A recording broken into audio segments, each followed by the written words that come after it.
চৌধুরীর রিপোর্ট।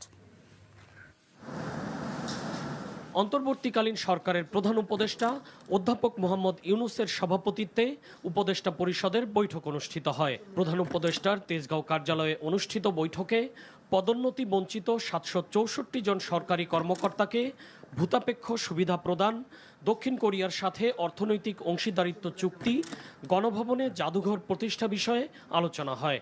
একই সাথে সাইবার সুরক্ষা অধ্যাদেশ ২০২৪-এর খসড়ার চূড়ান্ত অনুমোদনও দেওয়া হয় এই বৈঠকে। নতুন যে সাইবার সুরক্ষা যে অধ্যাদেশ, এটার মাধ্যমে যেরকম সাইবার স্পেসও যেরকম সুরক্ষিত হবে আমাদের সমস্ত ভালনারেবল পিপলের জন্য, সমস্ত মানুষের জন্য, ঠিক অ্যাট দ্য সেম টাইম এটা আমাদের মিডিয়া ফ্রিডমকে প্রোটেক্ট করবে। এটা কোনোভাবেই আপনার স্বাধীনতাকে সংকুচিত করবে না। আমি এটা একটু নিশ্চিত এটার